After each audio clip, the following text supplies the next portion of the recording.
is the DCRTV Podcast, covering radio, television, and all media for Washington, Baltimore, and beyond. DCRTV. Albie, you made an incredible leap. You went from doing overnights in Hartford to just dominating the nighttime shift at WPGC. That's an incredible jump in both market size and day part. How did you pull that off? A luck of the draw, maybe. I really don't know how I did that, because I was a rookie. I was only about 4.5 years into my radio career at that time to jump from, I think that was at Hartford at the time was like market size 48 doing overnights. That's the bench. You're the warm up to doing nights at PGC. But consultant Jerry Clifton, I sent to my tape, and him and I had been having a conversation for about 6 to 8 months. And he finally called me up one day and he said, "Hey, listen, I got this opportunity in DC. Can you come in and meet with me and the general manager?" And I met with him and Ben Hill.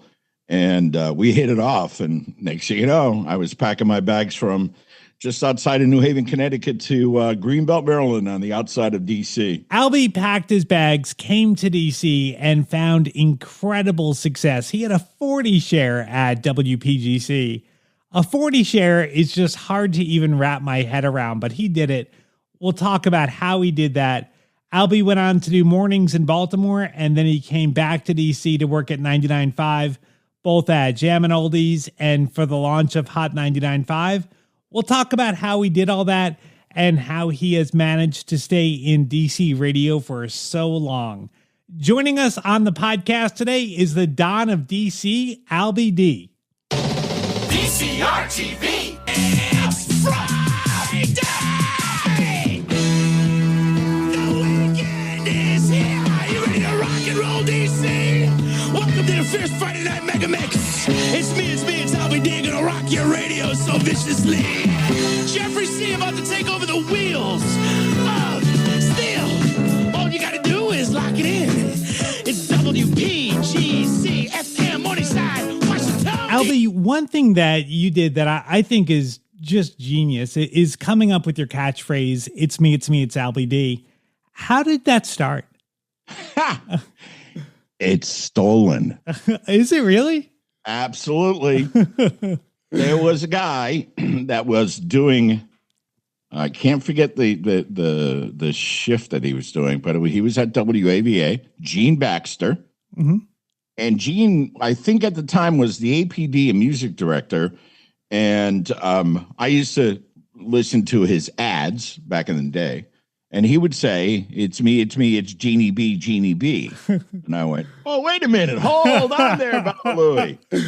That's awesome. And right around that time, ABA was being sold and it was being moved to, the format was going away. So at that point, I went, okay, well, and Gene was already in L.A. doing a radio show in L.A., so I figured, hey, I'm just going to take it. And, that saying, the rest is history. That's great. Well, I want to walk through your career and, you've done so much over the last many years, but let's start off with what you're doing today. Okay. Working my butt off. No, what I'm doing today is I have two jobs. One is I voice track. I do 4 stations a day, and then I add stations on the weekend. So I'm voice tracking a total of 9 different radio stations, medium, small, online, West Coast. So I do that during the mornings, and then about 2:30 in the afternoon, I prepare to do my full-time job, and I'm doing traffic reports for Total Traffic Network in the afternoon until 8 o'clock each night. Are you able to do that from home? Yes, I do 100% of my work from home. Wow, that's pretty cool. So do you like that better? Because the one thing I always loved working at radio stations is there's always so many characters and just a certain energy being there. Do you miss some of that, like working from home? Absolutely. When the pandemic hit, I was released from my job at the drive. And I was going in every day. And then pandemic hit. I'm unemployed. I'm still voice tracking in the morning, so I'm doing that from my home studio. And then I got fortunate to be connected to Ron Balseric over at Total Traffic Network, and he hired me. And that was all remote work. Now I haven't touched a control room mixing board in 4 years. Wow. And I miss that. I started my radio career, or a DJ, if you will, at a roller skating rink. So I'm touching equipment. I'm looking at the reaction of the crowd.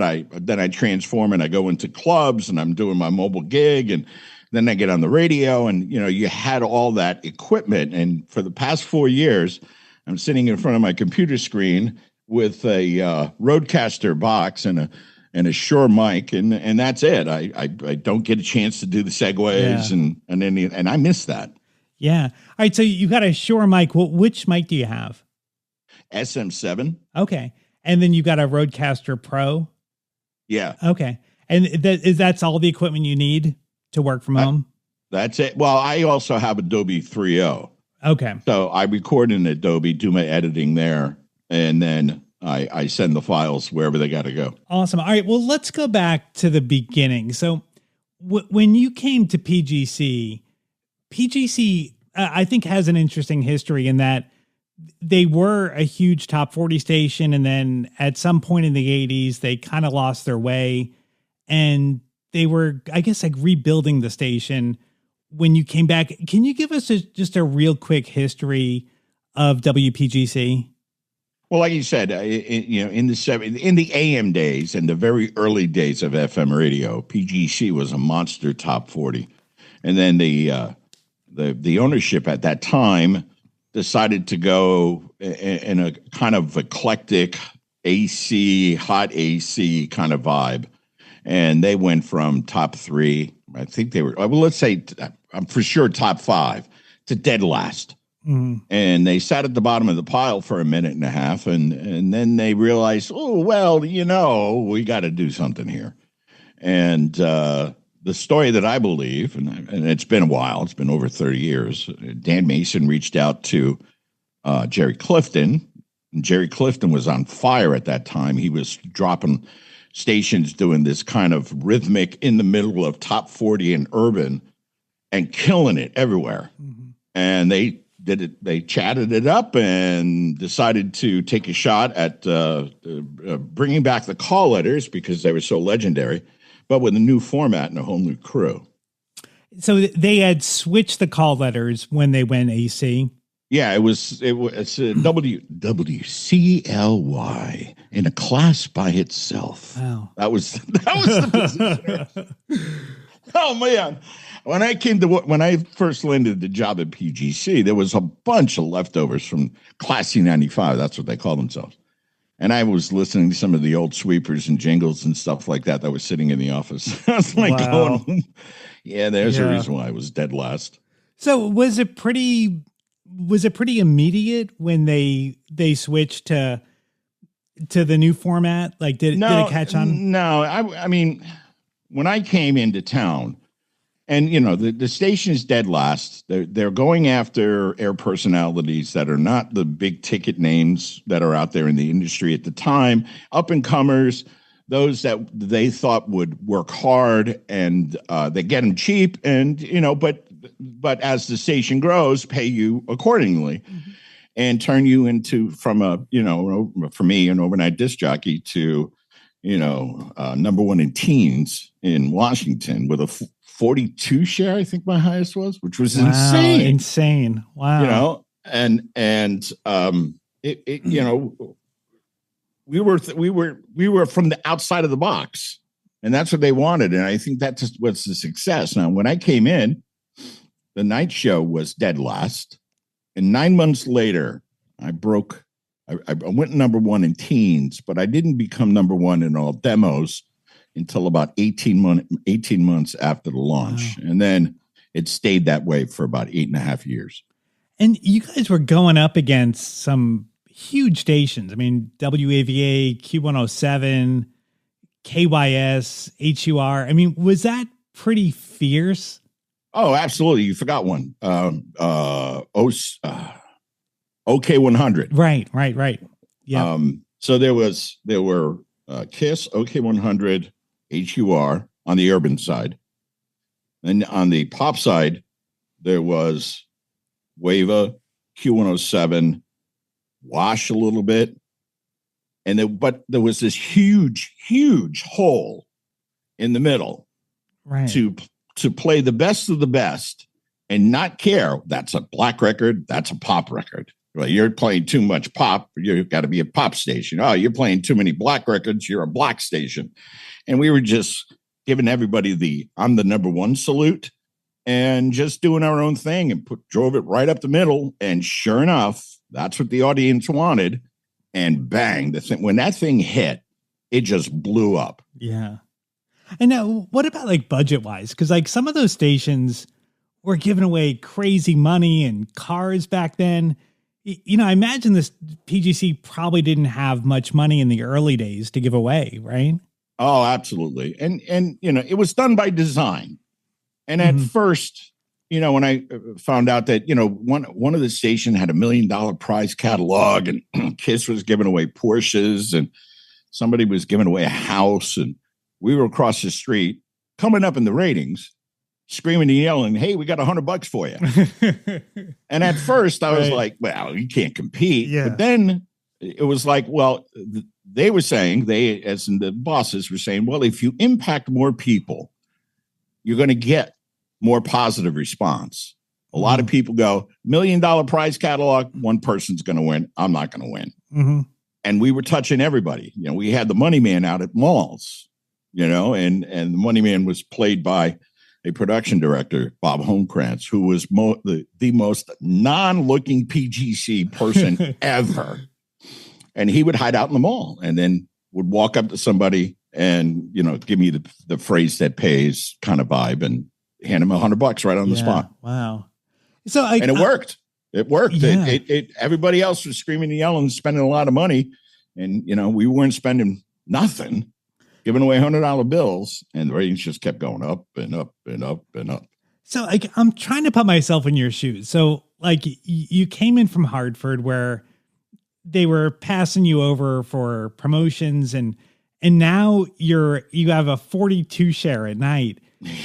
Like what that had to be a great feeling. Oh, absolutely. Yeah. I think one of the first times that I knew the character Albie Dee was big on Washington radio is I was with a record friend of mine and we were going out. We were hanging out in Georgetown, and that was the place where I kind of grew my roots to hang out at night after I got off the air. I get off the air at 10 o'clock. I'm in Georgetown by 10:30 and I'm doing club runs. And the way I designed it was I would go any particular night, a certain club would be hot that night. And that would be the route, if you will. So me and my friend were walking down the street in Georgetown. And all of a sudden I hear on a PA mic, click, it's me, it's Albie Dee, rocking the mic so viciously. And I turn around and it's a DC cop. Oh, wow. in his squad car. And she looked at me and she goes, "You made it." I went, "Yeah, I think so." And from that point on, it was just, and I'm thankful. I mean, the audience was the one that put me there. Right. You know, I was just doing me. Yeah. You know, I crack the mic and just go. And I think that was the unique thing about my shtick, if you will, that I didn't sound like a disc jockey. Right. I didn't sound, "Hey, good night. Hey, how's it going, everybody? Coming up tonight. Hit me up on the power lines. Call me up on Right. And I'm just dancing and screaming and singing and just doing stupid stuff on a microphone. And I think that was the appeal. Yep. And, you know, I'm thankful for that. I'm thankful for the audience to give me that lifestyle that it was great fun time. It was a fun time. Yeah.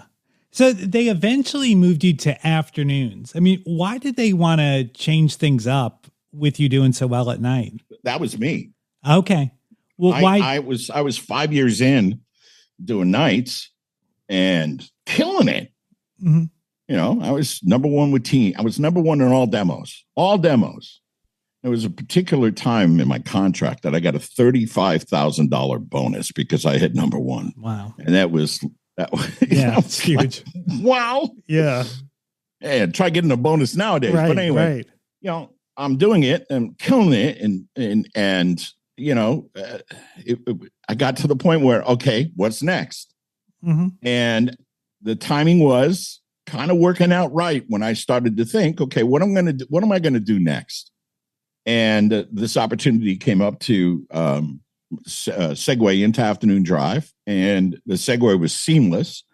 And Afternoon Drive was already killing it in the ratings, and so I didn't drive any listeners away. The ratings continued to stay right where they were at. They came up a little bit, but the whole station was doing just phenomenal. Yeah. So everybody in every day part was just killing it. And I stayed in Afternoon Drive for another 4 or 5 years. And then you were ready for a new challenge, and that's when you did mornings in Baltimore? Yeah, I had gotten to that point again. I was like, okay, afternoons, I'm killing it, number one. What's next? And I thought, no, afternoon guys become morning guys. Right. And so I had the opportunity to transfer within CBS Radio from Washington to Baltimore to do morning drive. And that's when I realized I suck at morning drive. Oh, really? Yeah. So was it just a huge transition going from talking up records to now you're doing like a personality morning show? Yeah, I think that's what it was. Yeah. It was, I guess my skill set is give me 35, 40 seconds and I can kill it. Mm-hmm. Give me 2.5 minute break, during morning drive and I get lost. Right. And the players were great. The family in Baltimore was amazing. I just I wasn't good, and I did mornings for about 6-8 months, and then they moved me to afternoon drive, and I was much more comfortable at that point. So like that, I think going to Baltimore, I mean, it was definitely a good career move to try it out. I mean, you never know until you try it, but to go from leaving PGC where you were so established, you had a good track record there. Was that kind of scary? Oh, absolutely. Yeah. I think hindsight, I don't know if it might have not have been a good move. I mean, really? I put it to you that way. I've had those doubts or that doubt for a while. Maybe that was when I would reflect back on my career. Go, maybe pushing to go to mornings, because the program director at the time in Washington was Jay Stevens, and he was like, I'm not letting you go to Baltimore. But Jay, Donnie's here, and I just can't. I want to get big. I just want to get bigger. No, I'm not going to let you go. And then I finally convinced him to let me go, and Jay was right. Yeah. Where would I be now? Would I have had the opportunity to go back from Baltimore back to DC and then launch 2 formats on 99.5? Yeah, I don't know. Would I still be on 99 or 95.5, the frequency of WPGC? You don't know. Right. But I think that one move in my career was the one where, did I make the right move? Right. That's the question. So then how did things end in Baltimore? A contract came up and we couldn't agree. So at the time, I was a little frustrated with what was going on. And I came home and discussed it with my wife at the time and said, contract didn't go well today. And just then the phone rang, and it was Joel Sokolowitz. And he was a consultant for, I can't remember the company at the time, but they were launching these Jammin Oldies formats. And he goes, hey, man, I'm in your town. And I go, I know, I can hear it on the radio. You guys are having fun over there. How'd you like to come over and talk to Jeff Wyatt? And I went, Jeff Wyatt? Are you kidding me? Of course. And that saying, the rest is history. Wow. So then you go over to Jammin Oldies, helped him get it started. And you were doing afternoons there, right? Yes. Yeah. Okay. And so Jammin Oldies, they didn't stick around very long. No, the burnout factor, in my opinion, the burnout factor was very high. Yeah. When they launched the format, all those titles had not been played on any kind of contemporary radio for many years. So everybody was like, whoa, Earth, Wind and Fire. Whoa, disco. Oh my goodness. It's, we're filling the R&B pop crossover song here. And people were going crazy. Yeah. But it was being played 3 times a day. So the initial pop comes in and lasts about 3 or 4 months. And then, and this is my opinion, the burnout factor started to climb. And then the conversation started to go, what should we do here? And I was raising my hand from the back of the classroom saying, there's a hole here for top 40 that playing the real hits. And Z104 was on the air, and they had a halfway decent signal, but they were playing really clean edits. Mm-hmm. And I'm going, we can make it sound a lot more hipper. And, they did the corporate study and the whole bit, and come to find out my gut was telling me was correct. So they flipped it to Hot 99.5, and it's still on the air today. And, that's probably a good calculated move. I mean, Jeff Wyatt, he programmed Kiss FM and Power 106 in LA. So, he had a top 40 background. So he's probably going to be receptive to that suggestion to go top 40 with it. It was a collective, we all sat around as it was corporate radio at that point, and you got to sit around and you got to sit in the meeting room and run it up and down the flagpole, and different opinions, but it was like, get us data, and my gut was right, that because the data said so, and and Jeff and I had already been working together for about a little over a year, and I idolized him. Because of all his stuff that he did out in LA, the dude was just insane. Yeah. So, we're doing Jammin Oldies, which was then a version of classic hits. So we were still doing the top 40 mentality, but then when we became a top 40 contemporary based format, it was just, it was a really great team. Him and Bennett Zier as the general manager. My gosh, Bennett was just, what a great guy. Yeah. Just a great guy. And you had a pretty long run there, right? About, I think 8 years. Yeah. And you guys destroyed Z104 pretty quickly. They went away. They I've forced a lot of radio stations to change their format over the past few years. Yeah. All right. So then from there, you went back to Baltimore? Yeah. Then I was, I went up to, I was kind of part-time at the time, and I was I was doing what I can. So I was at Mix 106.5, right? Mix 106.5. Mm-hmm. And I was doing weekends and stuff there. And then I landed over at the Bay, 100.7 the Bay. And I did afternoon drive for just over a year, and came back. At that point I was, going for work, and it was an interesting time in my career. Yeah. So you were just, so like at Hot, did you end up getting fired from there, or how did that end? It was a difference of opinion and direction. Okay.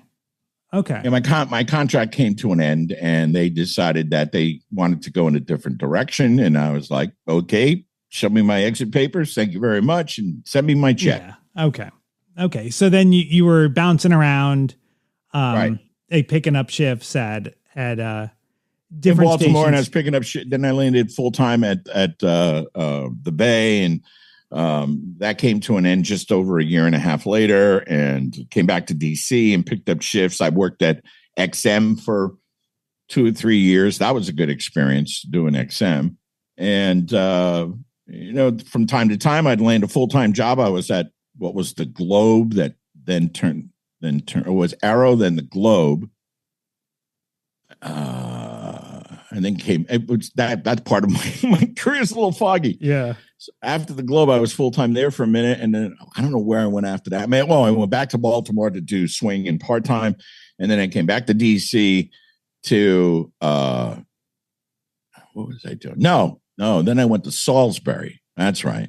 I went down to Salisbury to become a program director, was there for 3.5, 4 years, and then went to Tampa for about 6 months. And that was the worst mistake I ever made in my life.